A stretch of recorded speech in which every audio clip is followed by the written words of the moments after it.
చాలా యంగ్ ఏజ్‌లో గూడా చాలామంది మోకాళ్ళలో కంప్లెయింట్స్ ఒస్తా ఉన్నాయి. మోకాళ్ళ నొప్పులొస్తా ఉన్నాయి. కొంతమంది అంత వయసు మీద పడ్డా గూడా వాళ్ళలో మోకాళ్ళ నొప్పులు లేవు. వాళ్ళకెందుకు లేవు? వీళ్ళకెందుకు ఉన్నాయి? అనే విషయం ఫస్ట్ మనం తెలుసుకోవాలి. యూరిక్ యాసిడ్ పెరిగిపోవడము, మన గట్ హెల్త్ డిస్టర్బ్ అయిపోయి దానివల్ల మన బాడీలో తీవ్రమైన విషవాయువులు, ఇన్‌ఫ్లమేషన్స్ పెరిగి దానివల్ల ఎముకలు ఇంటర్నల్‌గా డీహైడ్రేట్ అయిపోవడము. సో చిన్న చిన్న కీళ్ళు గూడా డ్యామేజ్ అవుతా ఉన్నాయంటే అది కీళ్ళవాతం సమస్య లక్షణాలని చెప్పొచ్చు. మోకాలే కాదండి. ఇంకా వేరే జాయింట్స్‌లో గూడా కీళ్ళవాతం మనకొచ్చేస్తుంది. ఇంగ్లీష్ మెడిసిన్ ప్రతి రోగానికి కూడా జస్ట్ కవర్ అప్ జాబే. అంటే లోపట ఎందుకు డ్యామేజ్ అవుతుంది, ఏ కారణాల వల్ల డ్యామేజ్ అవుతుంది అనేవి చూడరు. మీ ఎముకలు ఇంటర్నల్‌గా కుళ్ళిపోవడము, ఇంకా బలహీనంగా మారడము, ఇంకా మీ అవయవాల పనితీరు గాని, మీ హార్మోన్స్ కానీ ఇవన్నీ దెబ్బతినడము.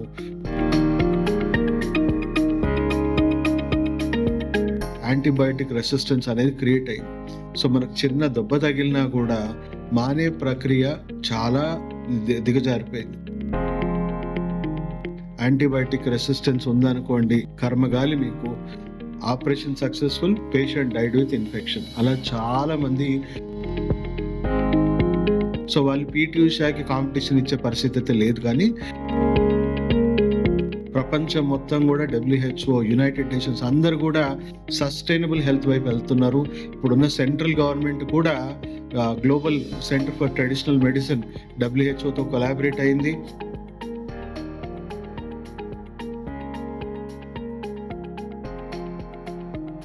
సో ఈరోజు మనం అవగాహన కలిగిస్తున్న టాపిక్ వచ్చేసి మోకాలు నొప్పులండి.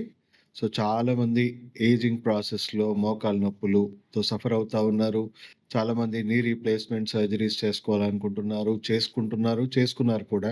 అండ్ చాలా యంగ్ ఏజ్‌లో కూడా చాలామంది మోకాళ్ళలో కంప్లెయింట్స్ ఒస్తా ఉన్నాయి. మోకాళ్ళ నొప్పులొస్తా ఉన్నాయి. సో ఫస్ట్ థింగ్ మోకాళ్ళ నొప్పులు రావడానికి కారణాలు మనం చూసుకుంటే ఇవేమి వైరస్, బాక్టీరియా వల్ల రావండి. చాలా రేర్‌గా ఇన్ఫెక్షన్స్‌తోని వస్తాయి. చాలా రేర్, ఆల్‌మోస్ట్ మనం నెగ్లిజిబుల్ అని చెప్పొచ్చు. బట్ 99% ఇది జీవనశైలికి సంబంధించిన వ్యాధులు. జీవనశైలికి సంబంధించిన డిసార్డర్ మాత్రమే ఇది. సో మోకాళ్ళ నొప్పులు రావడానికి ఏజింగ్ ప్రాసెస్‌లో సర్వసాధారణంగా మనం చూసుకుంటే మన పెద్దవాళ్ళలో, తాతలు వాళ్ళకి మనము ఏజింగ్ ప్రాసెస్‌లో మనం చూస్తా ఉంటాం. వాళ్ళు బాగా మోకాళ్ళ నొప్పులతో సఫర్ అవుతా ఉన్నారు. కానీ ఇక్కడ ఇంకో సైడ్ కూడా మనం చూడాలి. కొంతమంది అంత వయసు మీద పడ్డా కూడా వాళ్ళలో మోకాళ్ళ నొప్పులు లేవు. చాలా తక్కువ మంది ఉండొచ్చు. కానీ అలాంటి వాళ్ళు కూడా మనం చూస్తా ఉన్నాం. సో వాళ్ళకెందుకు లేవు? వీళ్ళకెందుకు ఉన్నాయి? అనే విషయం ఫస్ట్ మనం తెలుసుకోవాలి. సో ఏజింగ్ ప్రాసెస్‌లో మన అవయవాల పనితీరు కానీ ఇవన్నీ కూడా డౌన్ అవుతా ఉంటాయి గదా! అంటే ఏజింగ్ ప్రాసెస్‌లో మనం వేర్ అండ్ టేర్ అవుతా ఉంటది. మన బాడీలో టాక్సిసిటీ ఇవన్నీ పెరిగిపోతా ఉంటాయి. సో మన మెటబాలిజం స్లో డౌన్ అయిపోతుంది. మన బాడీలో రకరకాల మార్పులొస్తా ఉంటాయి. సో మార్పుల వల్ల మన అవయవాల పనితీరు గూడా స్లో డౌన్ అయిపోతుంది. లేదా కొన్ని వీక్ అయిపోవడం, డ్యామేజ్ అయిపోవడం గూడా జరుగుతా ఉంటుంది. సో మన ఎముకల్ని మెయింటైన్ జేయాల్సిన ముఖ్యమైన అవయవాలు ఏంటి అని మనం చూసుకుంటే ఎస్పెషల్లీ కిడ్నీ, బ్లాడర్ అండి. ఈ కిడ్నీ, బ్లాడర్ మన బాడీలో వాటర్ ఎలిమెంట్ అంటే బాడీలో ఉన్న వాటర్ మెటబాలిజంని కూడా అది మేనేజ్ చేయాలి. అండ్ మన ఎముకల బోన్ మ్యారో అంటాం గదా! ఎముకల లోపట ములుగు లాంటి పదార్థం ఉంటుంది. ఎముకల మధ్యలో జిగురు లాంటి పదార్థం ఉంది. సో ఎముక లోపట నుంచి మెయింటైన్ చేయాల్సిన యాస్పెక్ట్ మనం జూసుకుంటే మన కిడ్నీ, బ్లాడరే చేయాల్సిన మెయింటెనెన్స్. సో ఏజింగ్ ప్రాసెస్‌లో సర్వసాధారణంగా మనకి కిడ్నీ, బ్లాడర్ సమస్యలు వాళ్ళకి రావడం వల్ల దానివల్ల జరగాల్సిన మెయింటెనెన్స్ అంటే ఎముకలు లోపట నుంచి బలహీన పడిపోతుంది. అంటే ఆస్టియోపొరోటిక్ అవుతుంది. అంటే ఎముక చూడ్డానికి బానే ఉంటుంది. కానీ ఒక పచ్చి కొమ్మకి, ఎండు కొమ్మకు ఉన్న డిఫరెన్సెస్ మనకేంటి? లోపట మొత్తం బ్రిటిల్ గుల్లలుగా మారిపోతుంది. సో అలా పచ్చి కొమ్మ నుంచి అది ఎండు కొమ్మగా మారుతుంది. ఎందుకు? ఆ మెయింటెనెన్స్ అనేది సరిగ్గా జరగట్లేదు అనే విషయం మనం ఫస్ట్ తెలుసుకోవాలి. సో దానివల్ల ఎముకలు లోపట నుంచి బలహీనపడ్డం.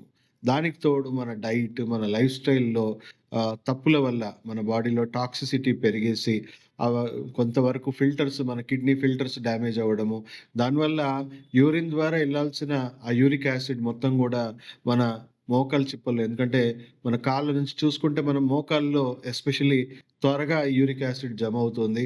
సో, ఆ జమ అవ్వడం వల్ల ఈ జాయింట్ స్పేసెస్ మధ్యలో ఏదైతే కార్టిలేజ్ అనే కుషన్ లాంటి పదార్థం ఉందో ఎముక మనము ఎక్కువగా బాడీ ప్రెషర్ అంతా మోకాళ్ళ మీద ఉంటుంది గదా! సో, ఆ కార్టిలేజ్ అరిగిపోవడము, ఈ ఎముక మొత్తం గూడా మనం జూసుకుంటే గుల్లగా మారి ఇక్కడున్న కాల్షియం అంతా లీక్ అయిపోవడము.